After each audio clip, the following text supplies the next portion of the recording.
My sister raised her glass, smiled at 50 people who thought they knew our family, and said, "Some people chase dreams. Others just decide living with Dad is easier than having a real career." Nobody realized that less than 10 minutes later, one sealed envelope would change every face in that room. I had never wanted to be the center of attention.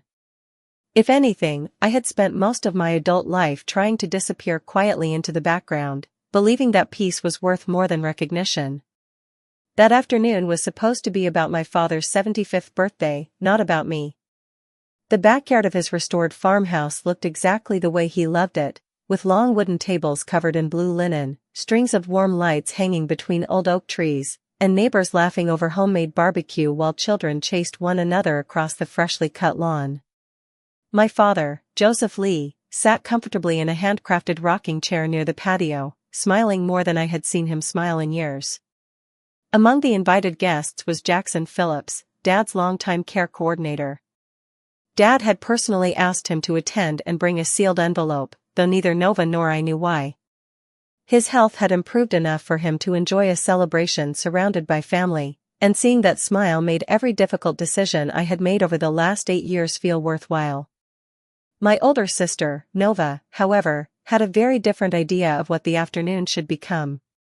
Nova was the kind of person who naturally attracted attention. At 39, she had built a successful career selling luxury homes, dressed impeccably, and always knew exactly what to say to make people admire her. She loved telling stories where she played the leading role, and somehow those stories usually ended with everyone applauding her determination. Standing beside her, I often felt almost invisible. I was 36, wore simple clothes, and had left my position as a registered nurse years earlier to stay home with our father after his medical condition became too difficult for him to manage alone. A major stroke had left him with limited mobility, recurring balance problems, and occasional periods of confusion, though years of rehabilitation had gradually restored much of his independence. Some people thought I had given up my future. Others quietly assumed I had failed professionally. I had stopped correcting them a long time ago because explaining never seemed to change anyone's mind. As guests gathered around Dad to sing happy birthday, I felt something I had not experienced in months. Relief. His breathing was steady. His laughter sounded genuine. His hands no longer trembled every time he reached for a glass of iced tea. Those small victories meant more to me than promotions or impressive titles ever could. After the cake was served, Nova gently tapped her fork against her wineglass. The conversations faded. She stepped beside Dad, wrapped an arm around his shoulder, and flashed the polished smile she used at charity events and business dinners. At first, her speech sounded heartfelt. She thanked everyone for coming, praised our father's strength, and joked about childhood memories that made the guests laugh. Then her eyes settled on me. I recognized that look immediately. It was the same expression she wore whenever she wanted to entertain a room at someone else's expense. She laughed lightly before saying, "And of course we should thank Scarlett too. She has become the family's full-time caregiver. Some people chase dreams. Others just decide living with Dad is easier than having a real career." A ripple of laughter moved through several guests who believed it was harmless teasing. My face warmed, but I stayed silent. Dad shifted slightly in his chair, his smile fading almost imperceptibly. Nova continued before anyone else could speak. "Honestly, I still cannot tell whether Scarlett sacrificed her career or simply found the perfect excuse to avoid one." More laughter followed, softer this time because a few people sensed something uncomfortable beneath her words. I looked toward my father. His eyes met mine for only a second, carrying an apology he never spoke aloud. I could have defended myself. I could have explained the hospital nights, the physical therapy appointments, the medications organized into color-coded containers, or the mornings that began before sunrise because Dad needed help standing. Instead, I lowered my eyes. I had promised myself years ago that I would never turn family gatherings into arguments. If silence protected Dad from another painful confrontation, silence was a price I could pay. Nova seemed encouraged by my lack of response. Scarlett always says family comes first, she added with a playful shrug. I just never realized that meant permanently retiring in your 30s. Several guests exchanged awkward glances. My father's longtime neighbor cleared his throat as if searching for a way to change the subject. Before anyone could speak, a calm voice came from the far end of the patio. Miss Lee, the man said respectfully, looking toward Nova rather than me, I believe your father asked me to deliver something if this conversation ever happened. Every head turned toward the speaker. It was Jackson Phillips, the senior care coordinator from the home health and rehabilitation organization that had guided Dad through the most difficult years of his recovery.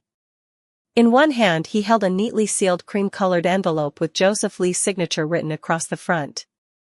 He looked directly at my father, who slowly closed his eyes, took a quiet breath, and gave the smallest nod. Then Jackson stepped forward and said, I think it is finally time for everyone here to hear what Mr. Lee wanted kept hidden. Jackson did not open the envelope immediately. Instead, he held it carefully with both hands, almost as though it carried something far more valuable than paper. The backyard had become so quiet that I could hear the wind moving through the oak trees above us. The laughter that had filled the party only moments earlier had disappeared completely. Nova folded her arms and forced a confident smile. Well, she said with a light laugh, now I am curious. Dad, what secret have you been keeping? My father looked down at his hands instead of answering. His silence was unlike him. Joseph Lee had always believed problems should be solved directly, yet today he simply nodded once toward Jackson. The senior care coordinator looked around at every guest before speaking. Mr. Lee gave me very specific instructions, he said calmly. He asked me never to open this envelope unless Scarlett was publicly criticized for the years she spent caring for him. Several relatives exchanged confused looks. One of my cousins frowned as though he had misunderstood. Nova laughed again, although the confidence in her voice sounded slightly thinner than before. That seems a little dramatic, she replied. Nobody criticized her. We were only joking. Jackson did not respond to her immediately. Instead, he carefully broke the seal and unfolded several neatly typed pages together with one handwritten letter.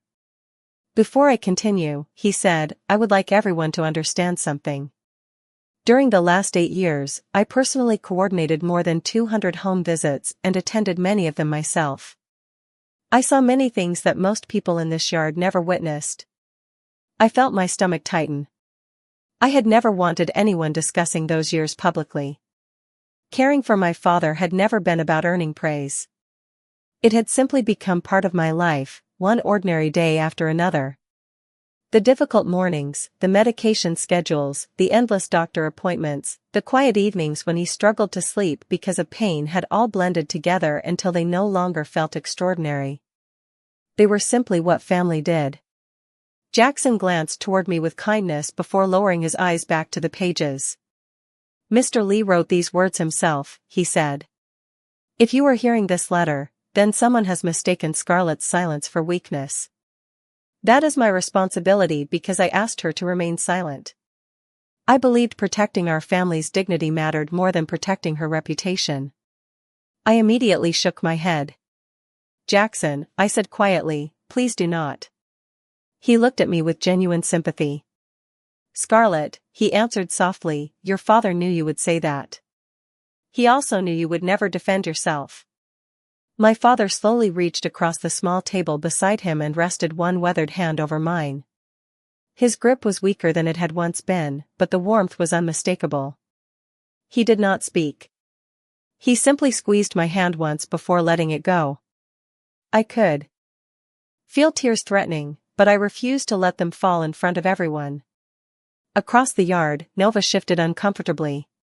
She still appeared unconvinced, but the certainty that had fueled her earlier jokes was beginning to fade. Jackson continued reading. Scarlett resigned from her nursing position against my wishes. She believed I deserved to spend whatever years I had left in my own home instead of moving permanently into assisted living. I argued with her for weeks. She never changed her mind.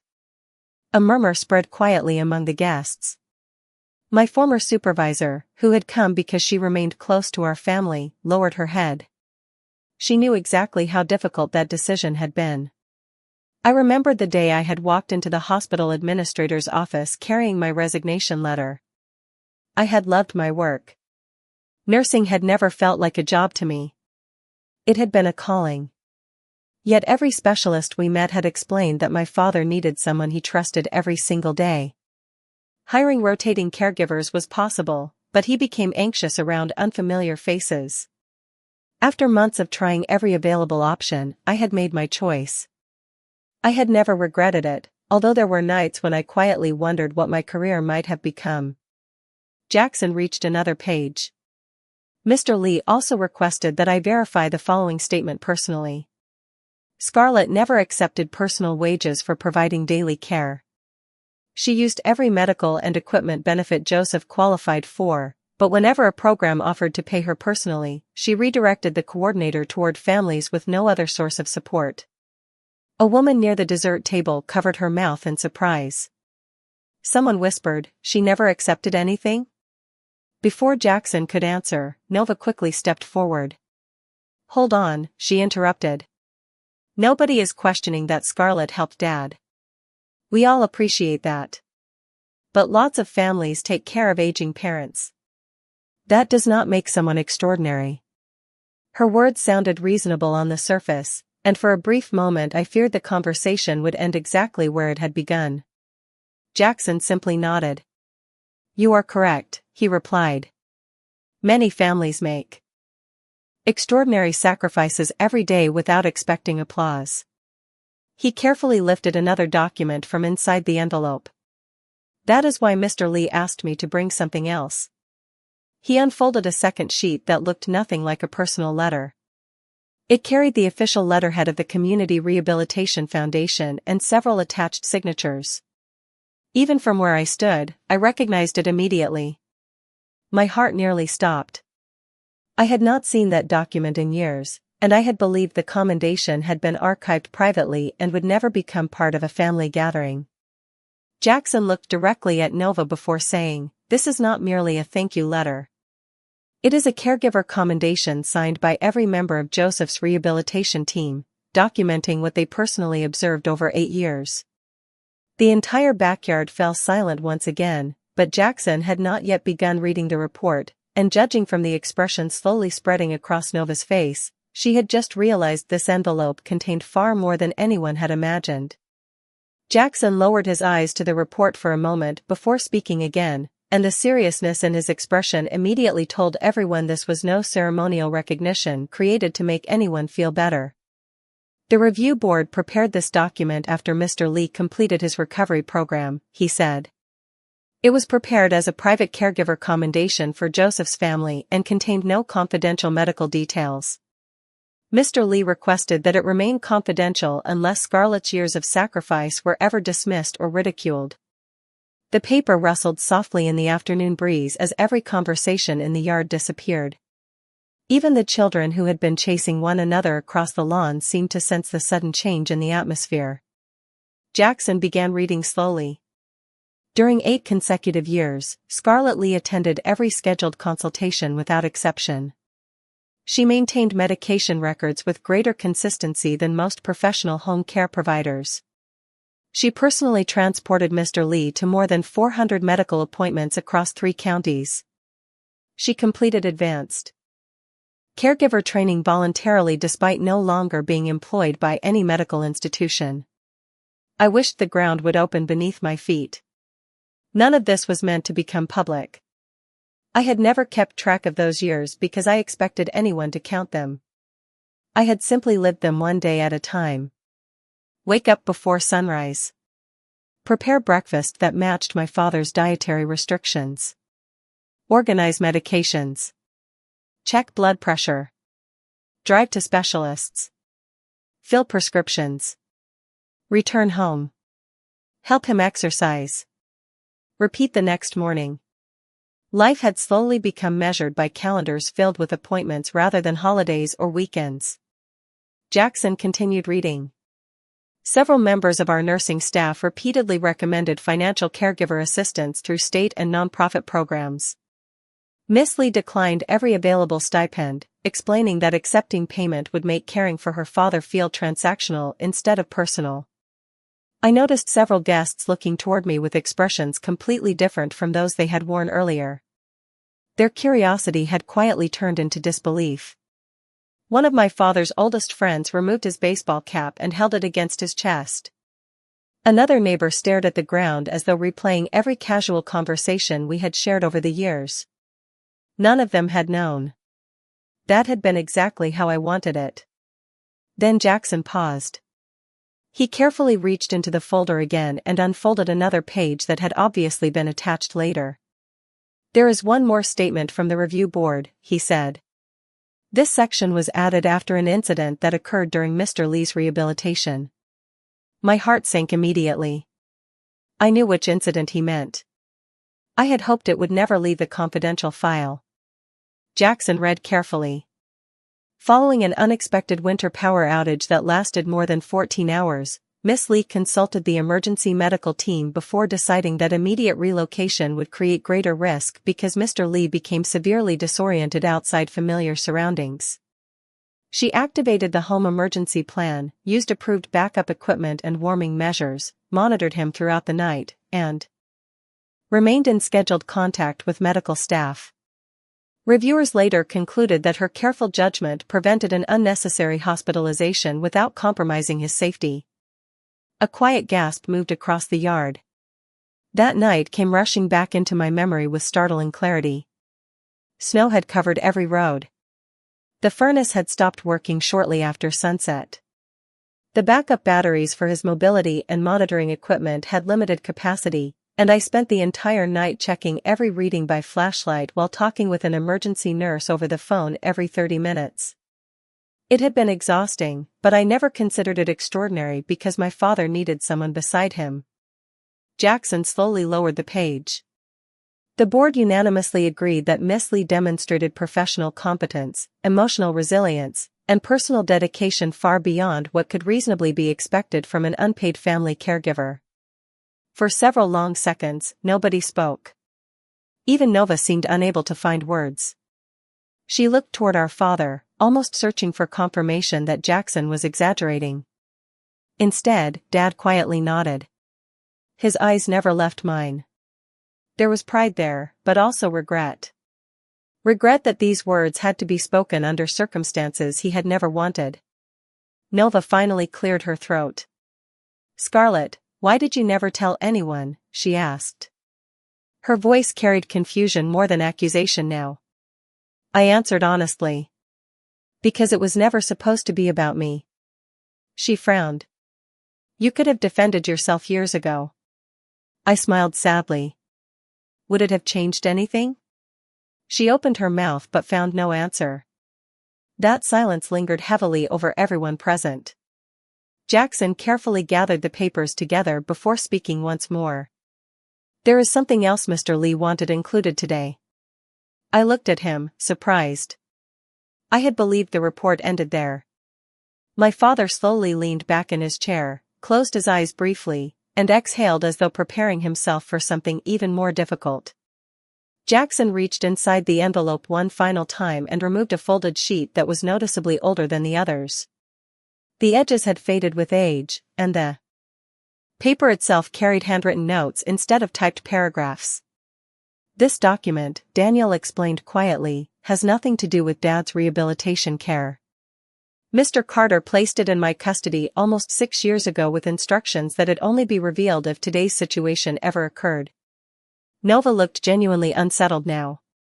"What is it?" she asked. Jackson met her eyes before answering. "It is a personal financial record written entirely by your father." I immediately felt my pulse quicken. Financial record? I had never heard my father mention anything like that.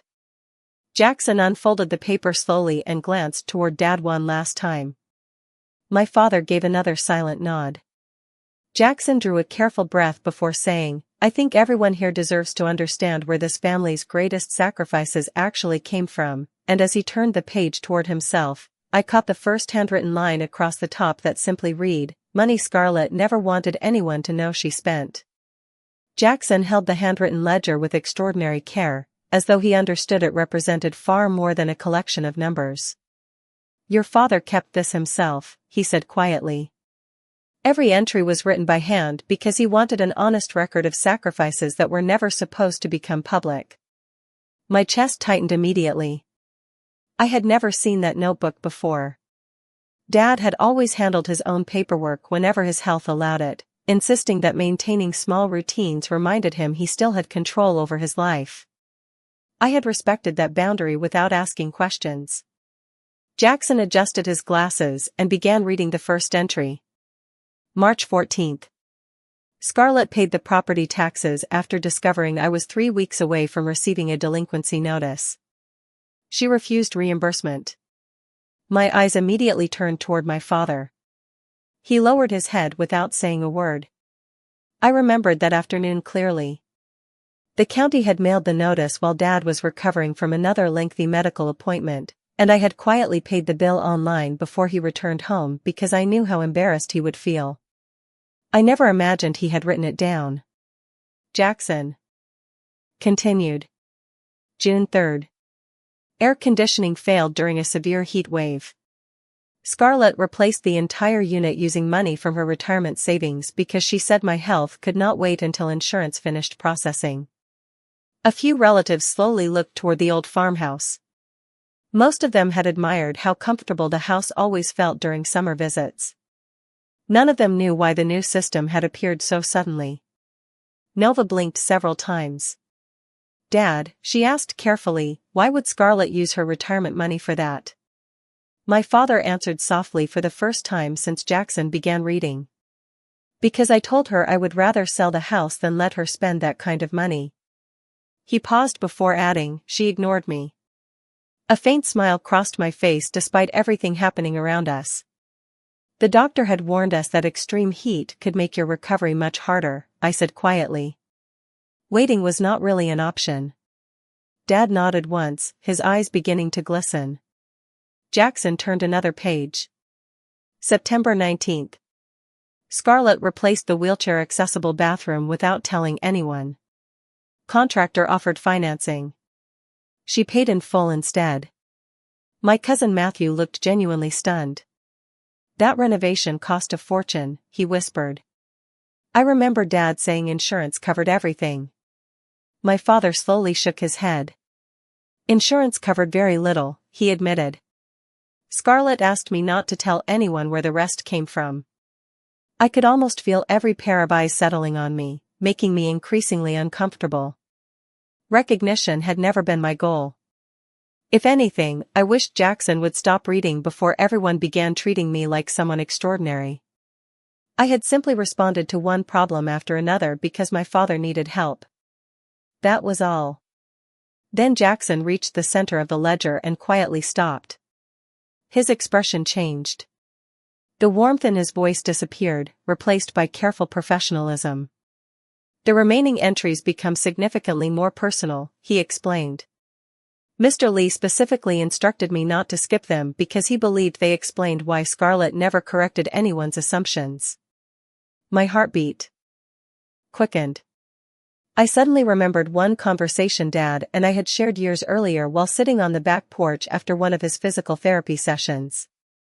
He had thanked me for everything I was doing, and I had answered with the only thing that felt true. I had told him that love became smaller whenever people started measuring it. Perhaps that conversation had stayed with him longer than I realized. Jackson unfolded another sheet that had been tucked inside the notebook. "This page is dated 4 years ago," he said. "Scarlett's former hospital offered her a return-to-practice care coordination position with a management track. Because she had kept her nursing license and continuing education current, the role would eventually have nearly doubled her previous annual income. She declined because accepting would have required relocating nearly 90 miles away." Several guests quietly gasped. My former nursing supervisor slowly nodded. "That part is true," she said. "We all believed she turned it down for personal reasons. None of us knew Joseph's condition had become that serious." Nova stared at me with visible disbelief. "You never told me about that promotion," she whispered. I answered honestly. "You never asked." Those 4 words hung heavily over the gathering. They were not spoken with anger. They simply described reality.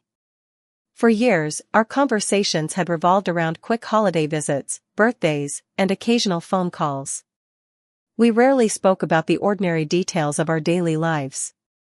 I had accepted that distance without complaint. Jackson resumed reading.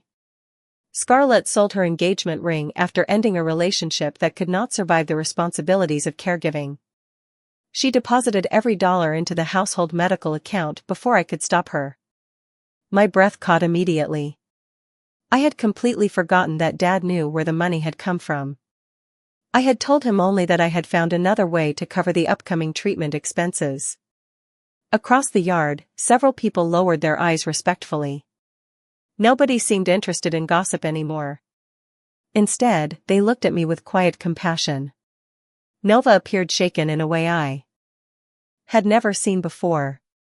"Scarlett," she asked softly, "is that true?" I hesitated before answering. "Yes." "Why did you never tell anyone?" she asked again. I looked toward my father before replying. Because losing a relationship hurt far less than watching Dad worry that he had become a burden. My father covered his face with one trembling hand, and for several long seconds he could not speak. When he finally looked up again, tears rested openly in his eyes. "You were never supposed to lose so much because of me," he said.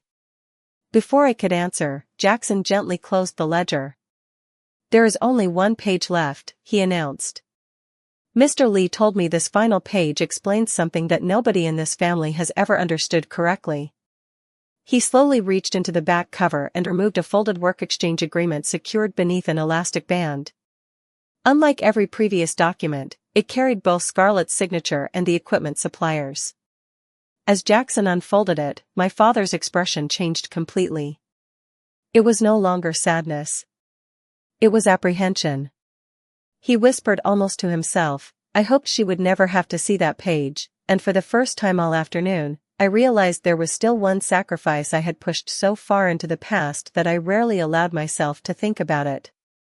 I could not remember ever signing another receipt connected to my father's care, yet the expression on his face made it clear this document mattered more than every page Jackson had already read. The hospice director unfolded the paper carefully before looking at me. "Scarlett," he said gently, "your father asked me not to show you this unless it became absolutely necessary. He believed you had carried enough memories already." I swallowed quietly. "Then maybe you should keep it that way." Dad slowly shook his head. "No," he whispered. "You deserve to know what you forgot." The words caught me completely off guard. "Forgot?" I frowned as Jackson placed the document on the table instead of reading it immediately. It was a work exchange agreement from a rehabilitation equipment supplier dated almost 6 years earlier, with the final discounted invoice attached behind it. Attached. Behind it was a handwritten note from the company's owner. Jackson began reading.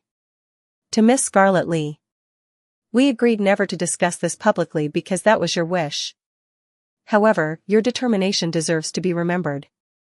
After learning your father required a specialized mobility lift that insurance would not approve, you offered to work evenings organizing our medical inventory in exchange for a substantial discount rather than requesting charity. You completed nearly 400 hours under that work exchange agreement over the next 9 months after caring for your father during the day.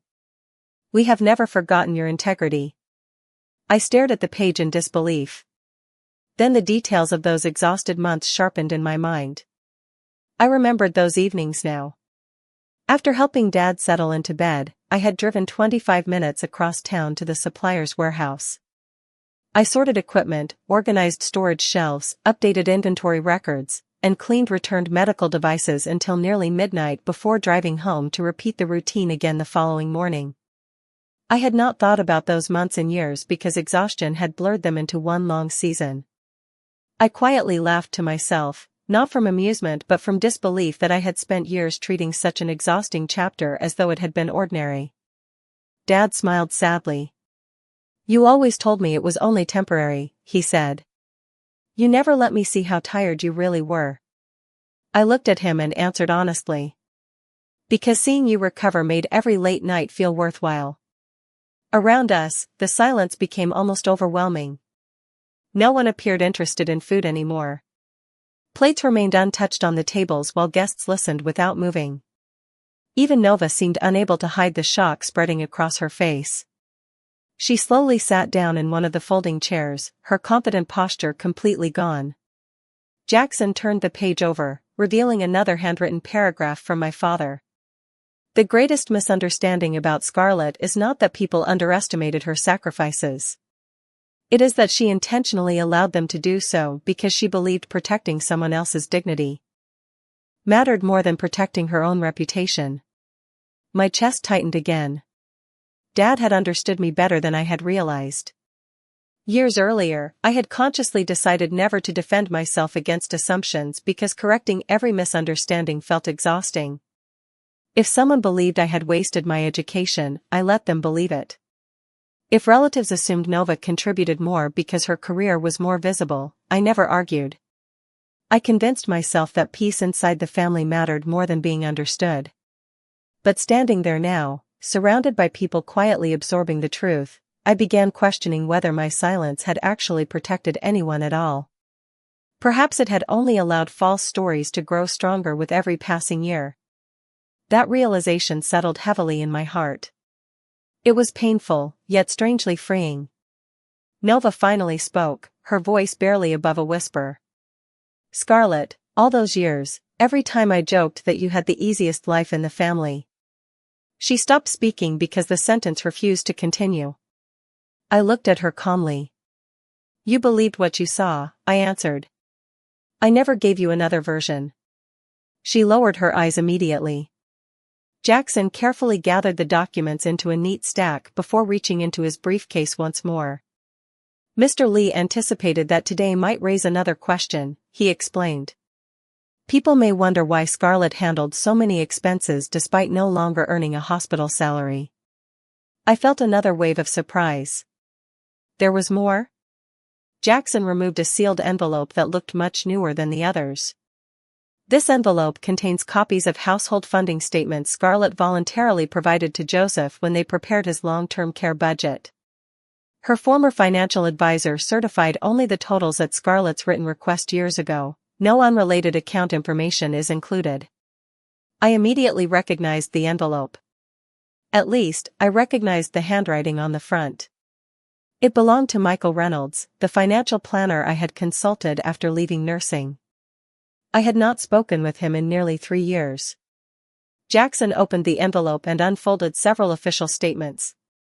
The certified records show that over 5 years, Miss Lee used substantial personal savings, proceeds from several voluntarily sold assets, and funds she had originally reserved for future travel to cover verified household care expenses. At no point did she request money from extended family, and she used formal support programs only for Joseph's approved medical and equipment needs. A murmur spread across the guests once again. One of my aunts quietly covered her eyes. My cousin looked toward Nova with visible confusion, as though trying to understand how none of us had ever known any of this. Nova slowly stood up and looked directly at me for the first time that afternoon without even a trace of superiority. Why did you never call me? She asked. There was no accusation left in her voice. Only regret. I answered after a long pause. Because I convinced myself that if I chose this responsibility, then it was mine alone.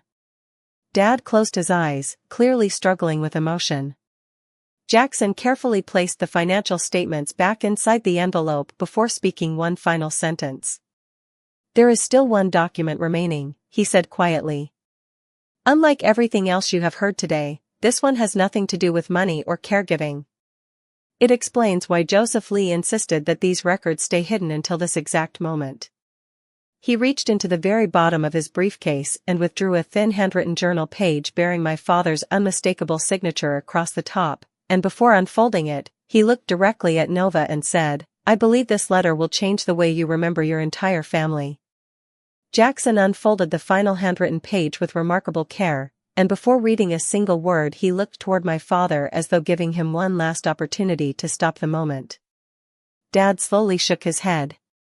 His shoulders seemed lighter than they had only minutes earlier, yet his eyes carried the weight of years spent protecting a secret he believed was necessary. Jackson cleared his throat and began reading. To my daughters. If this letter is being read, then I have already failed at something I hoped would never happen. I wanted my family to recognize kindness without requiring proof. If you are hearing these words, then evidence became necessary because love alone was no longer enough. No one moved. Every guest stood perfectly still, listening.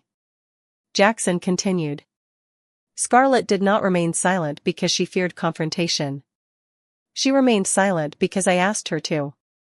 Years ago, after my first major hospitalization, I noticed resentment quietly growing between my daughters. Nova believed Scarlett had become the favorite simply because she spent more time with me. Scarlett insisted that was not true. She promised she would never discuss money, sacrifice, or missed opportunities if doing so allowed Nova to continue building the successful life she had worked so hard to create. I felt tears forming despite every attempt to remain composed. I remembered that conversation now. Dad had been sitting in the living room after physical therapy, frustrated that Nova could only visit once every few weeks because of her demanding career. He worried she felt guilty. I had laughed and told him she deserved to focus on her own life. He asked whether I ever felt overlooked. I answered honestly that I did not. At least I believed I did not. Jackson read another paragraph. Scarlett told me something I never forgot.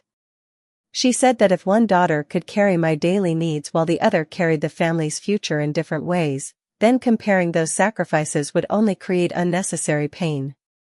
Nova covered her mouth as fresh tears filled her eyes. She slowly looked toward me, searching for confirmation that those words had really come from me. I simply nodded. At the time, I truly believed them. I wanted my sister to succeed. I wanted Dad to stop worrying. Keeping quiet had seemed like the simplest solution. Jackson paused before reaching the final section of the letter. This next paragraph explains why Joseph never corrected anyone publicly, he said. He looked back at the page. Every time someone praised Nova for her success while overlooking Scarlett, I wanted to speak. Every time someone assumed Scarlett had chosen the easier road, I wanted to tell them the truth. But Scarlett stopped me. She would smile and remind me that pride earned through comparison eventually becomes regret. She believed one day character would reveal itself without her help. The silence became almost unbearable. Nova lowered herself back into the chair, unable to remain standing. She wiped tears from her face before finally looking at me again. I thought. She whispered. I honestly thought you were happy with the way things were. I smiled gently. I was happy that Dad was getting stronger. She shook her head slowly. That is not what I asked. I took a deep breath before answering. No. Sometimes it hurt. I just decided that protecting peace at home mattered more than explaining why it hurt. Those words seemed to strike everyone present with greater force than any financial record or official document had. Numbers could measure expenses. Letters could describe sacrifice. But hearing someone quietly admit years of hidden emotional pain without anger created a different kind of silence. My Aunt Linda walked over and placed one hand on my shoulder. Scarlett, she said softly, we should have asked more questions instead of making assumptions. Several others nodded in agreement. Nobody attempted excuses. Nobody defended what had happened. They simply accepted their part in believing appearances instead of seeking understanding. Nova slowly stood and walked toward me. Every step seemed uncertain.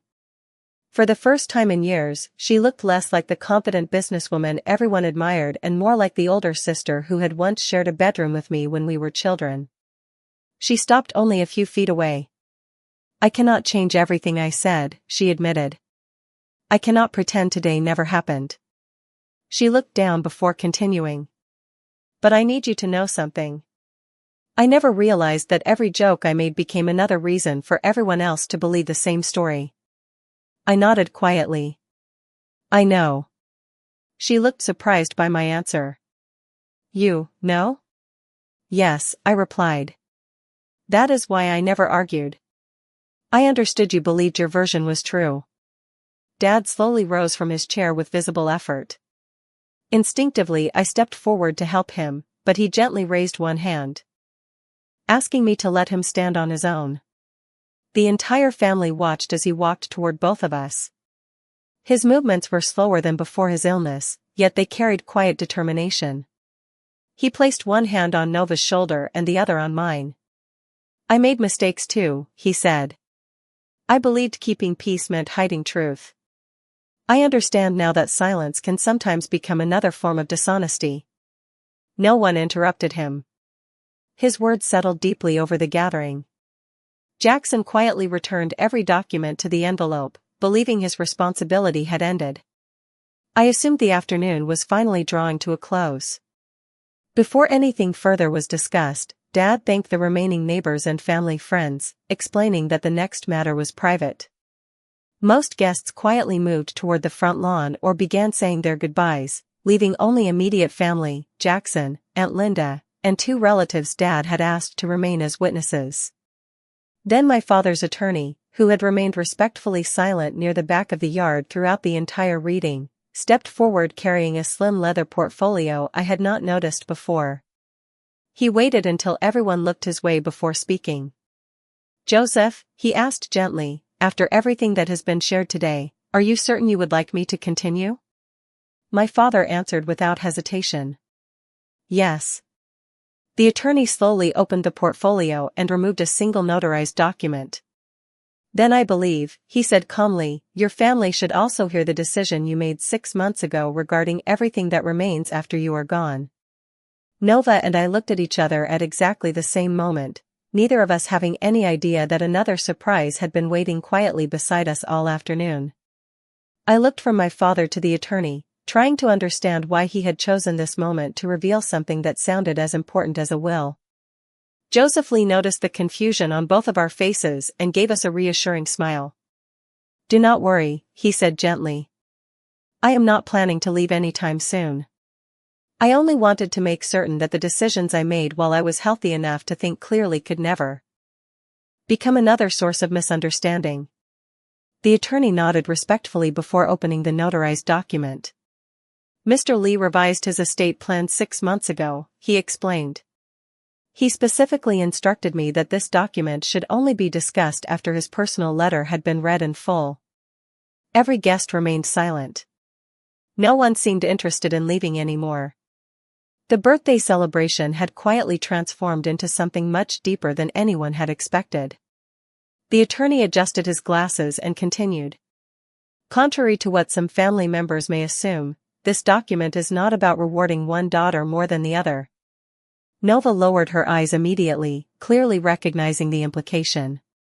Mr. Lee wrote a personal explanation that accompanies every legal decision. He unfolded another page and began reading. I refuse to use my estate as a scorecard measuring who loved me more. Love cannot be divided into percentages. It cannot be purchased with property, nor repaid with inheritance. If either of my daughters expects this document to declare a winner, she will be disappointed. A quiet murmur spread among the relatives. My father had always spoken plainly, and even now his words carried the same honesty. The attorney continued. Everything I own shall be divided equally. Not because my daughters sacrificed equally. They did not. Not because they made the same choices. They did not. But because I refused to allow money to become the final chapter of our family. I saw Nova close her eyes as tears slipped down her cheeks again. She had expected something very different. If anything, she probably believed Dad would compensate me financially after everything that had just been revealed. I had never wanted that. The attorney carefully turned another page. There is, however, one additional instruction. My heartbeat quickened slightly. Following Mr. Lee's passing, the farmhouse will remain in a 5-year family trust. During that period, the trustee may authorize a sale only if both daughters provide written consent. Several relatives exchanged surprised glances. That condition was unusual. The attorney smiled faintly before explaining. Mr. Lee wrote that if his daughters wished to move forward, they should first learn how to make one important decision together. Dad quietly chuckled. I knew lawyers would call that impractical, he admitted. A few guests smiled for the first time all afternoon. The tension eased slightly, although the emotions remained overwhelming. Then the attorney reached the final paragraph attached to the legal papers. Mr. Lee requested that this final statement be read aloud regardless of who was present. He cleared his throat. Scarlett, if you are listening, you may believe I am thanking you. I am not. Parents should never thank their children for love that was freely given because doing so suggests it created a debt. You owe me nothing. Nova, if you are listening, you may believe I am criticizing you. I am not. Regret only matters if it becomes the beginning of change rather than the excuse for shame. My greatest wish is not that either of you remember what happened today. My greatest wish is that 10 years from now neither of you remembers who was right. I hope you only remember that you chose each other before it became too late. Nobody spoke after those words. Even the children had wandered quietly toward their parents, sensing that something meaningful had just happened. I looked toward Nova. She was crying openly now, not with dramatic emotion but with the quiet grief of someone suddenly seeing years of ordinary moments from an entirely different perspective. She slowly walked toward me again. Scarlett, she said softly, I spent years believing success meant providing more than anyone else. Every promotion, every new client, every award made me think I was carrying this family. She paused, struggling to continue. I never realized you were carrying us in ways nobody could see. I stepped closer and gently took her hands. You were building your life, I answered. There is nothing wrong with that. She shook her head. There is when I used it as an excuse to stop paying attention. That sentence hurt because it felt painfully true. Not only for Nova, but for all of us. Families rarely fall apart through one dramatic event. More often they drift apart.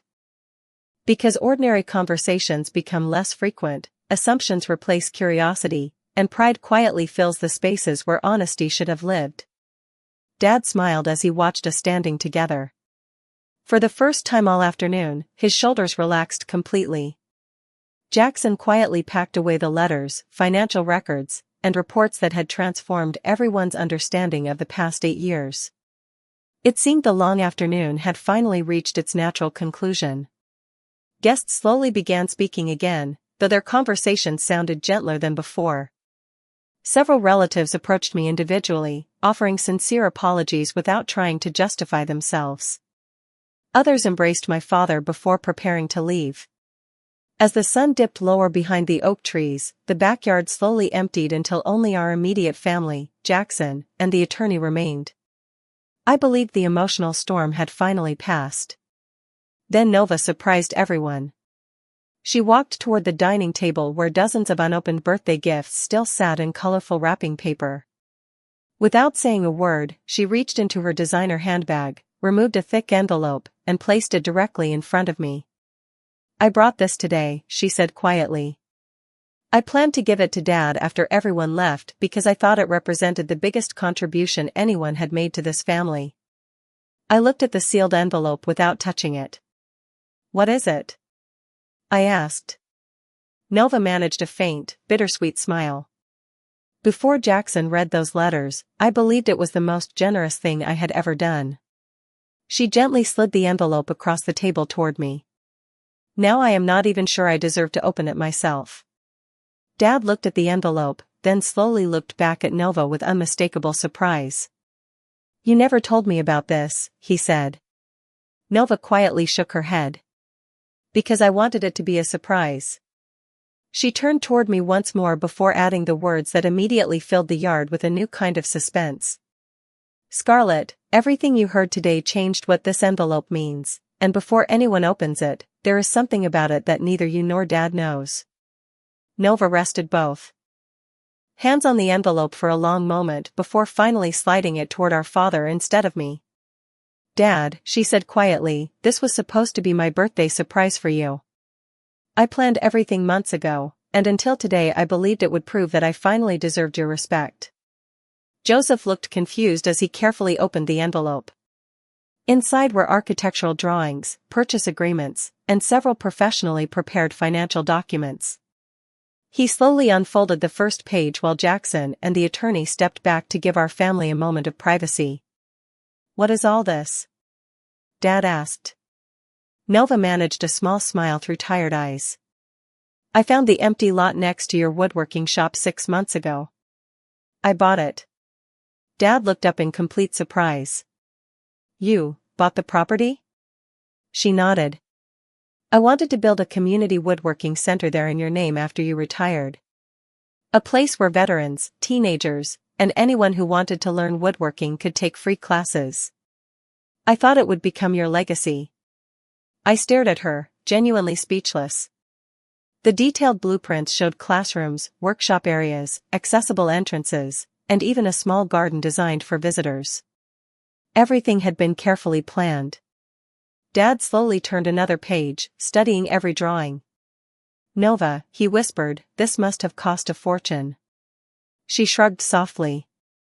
"It did." For the first time all afternoon, I saw something familiar in my sister. Beneath the polished businesswoman was the little girl who used to spend entire Saturdays helping Dad sand old furniture in the garage simply because she loved seeing him smile. Somewhere over the years, success had buried that version of her beneath deadlines and appearances, but she had never disappeared completely.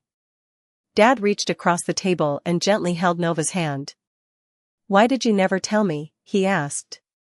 She laughed quietly through her tears. "Because I wanted to unveil it today after everyone left.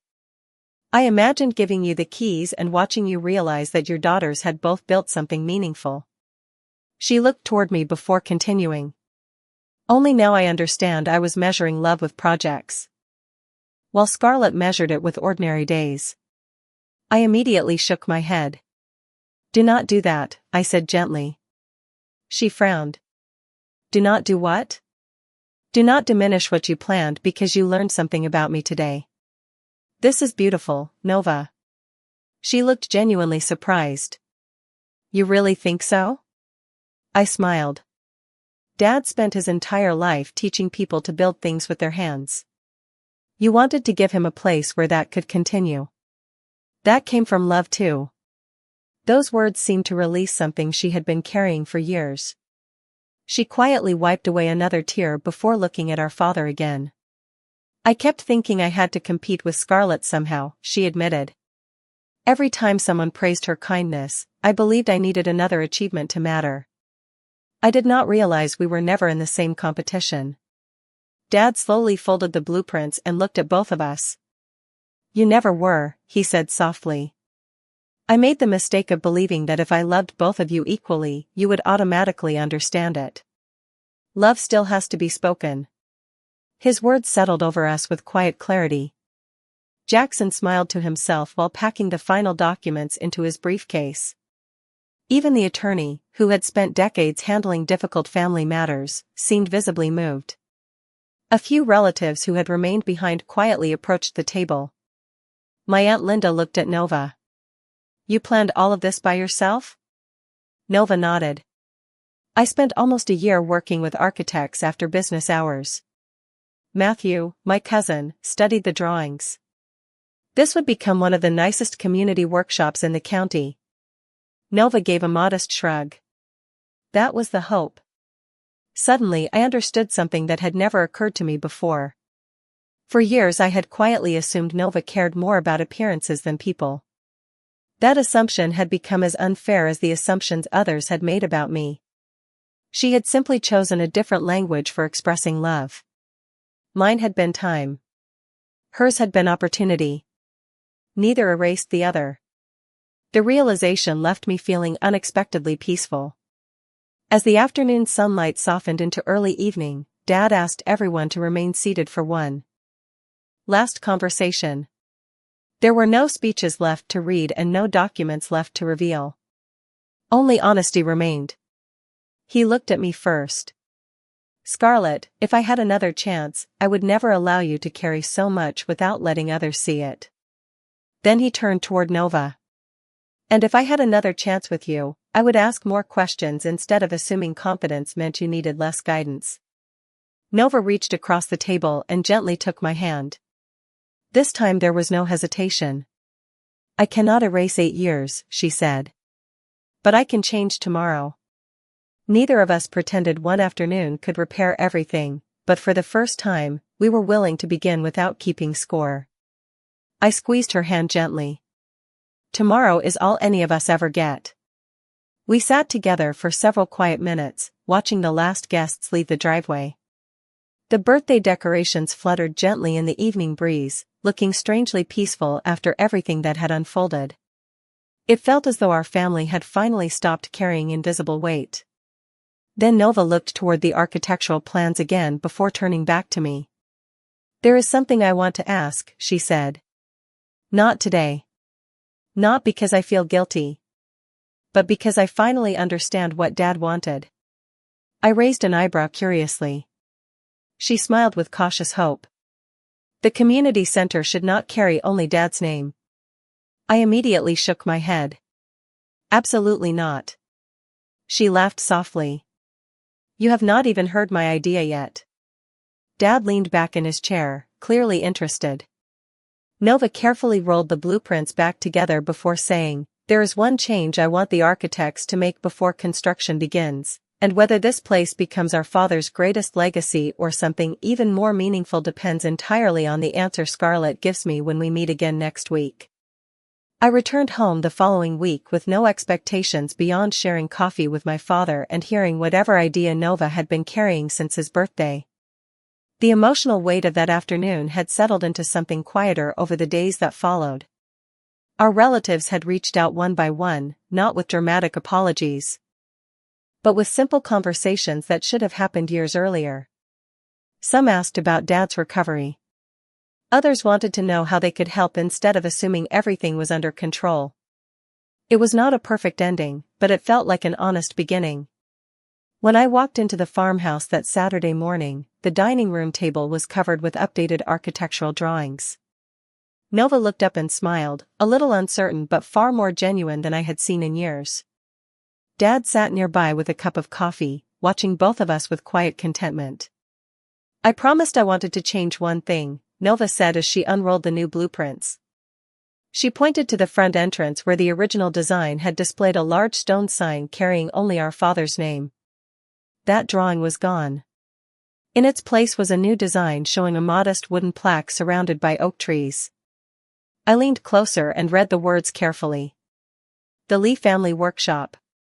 Underneath, in smaller letters, another sentence had been added. Built with Joseph's craftsmanship, Scarlett's compassion, and Nova's vision. I looked up at her immediately. No, I said softly. That is too much. Nova smiled and shook her head. Actually, it is finally enough. Dad quietly laughed. I told you she would say that, he said. Nova nodded.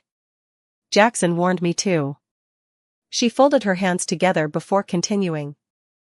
I spent years thinking recognition had to belong to one person. But that was never how families worked when they were at their best. This place exists because each of us carried something different. I looked back at the drawing. The words still felt uncomfortable because I had spent so many years avoiding attention, yet I also understood what Nova was trying to say. She was not honoring my sacrifices. She was acknowledging that invisible work deserved to be seen without becoming a competition. After a long silence, I smiled. Then I have one condition. Nova raised an eyebrow. What is it? I pointed toward the classroom section of the plans. The first caregiving workshop should be free for every family in the county. There are people sitting beside aging parents every day who think they have to figure everything out alone. They should know they do not. Nova's face brightened immediately. Done, she answered without hesitation. Dad leaned back in his chair, wiping away quiet tears that neither of us pretended not to notice. After zoning approval, permits, and final fundraising were completed, construction began 3 months later.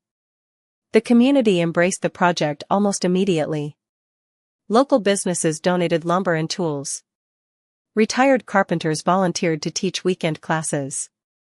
Nurses from the regional hospital offered to organize monthly caregiver education sessions inside one of the classrooms. Even Jackson and several members of the home health and rehabilitation organization became regular partners, helping families connect with resources they never knew existed. Watching complete strangers come together reminded me that kindness often spreads farther than the people who first practice it ever realize. The greatest surprise came on opening day. As guests gathered outside the finished building, Dad slowly walked to the entrance carrying an old wooden toolbox. It was worn smooth from decades of honest work. He placed it inside a glass display case near the front door. A small bronze plate beneath it read, "Every strong family is built with tools that cannot always be seen. Time. Patience. Forgiveness. Hope." No one applauded immediately. Instead, everyone simply stood quietly reading those words. Then Dad turned toward Nova and me. Without saying anything, he reached for each of our hands and held them together for a brief moment. That simple gesture carried more meaning than every speech delivered over the past year. Months passed, and life slowly settled into ordinary routines again. Dad taught woodworking twice each week, although he insisted the teenagers taught him just as much in return. Nova continued running her business but spent every Saturday volunteering at the workshop.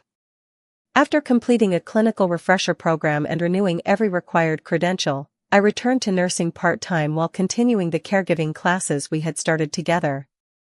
Sometimes we laughed about how differently we had once measured success. Now success looked much simpler. It looked like sharing breakfast before work. It looked like answering phone calls instead of assuming there would always be another chance. It looked like asking questions before believing appearances. One quiet afternoon, nearly a year after Dad's birthday, I found him sitting alone inside the workshop watching sunlight fall across the old toolbox in its glass case. "Do you ever wish things had happened differently?" I asked. He thought for a long moment before smiling. "Of course," he answered honestly. "But if everything had stayed hidden, neither of you would have discovered how much you still meant to each other." I looked across the room where Nova was helping a young boy sand his very first wooden birdhouse. She noticed us watching, smiled, and waved. I smiled back without hesitation. For the first time in many years, nothing about that moment felt complicated. It simply felt like home. Sometimes healing does not arrive with dramatic speeches or perfect apologies. Sometimes it grows quietly through ordinary choices repeated day after day until trust begins to return. This story gently reminds us that the most meaningful sacrifices are often the ones that never appear in photographs, awards, or public celebrations. They live inside early mornings, difficult conversations, and the quiet decision to stay when leaving might have been easier. There are moments when silence protects peace, but there are also moments when allowing others to see our struggles can become an unexpected gift. Perhaps the greatest acts of love are not those that ask to be admired, but those that quietly make room for understanding before resentment has the chance to grow. Thank you for spending this journey with our family. I would truly love to hear your thoughts in the comments. If you found yourself in Scarlett's or Nova's place, what choice do you think would have been the hardest to make? And what would you have hoped your own family understood about you before it was too late?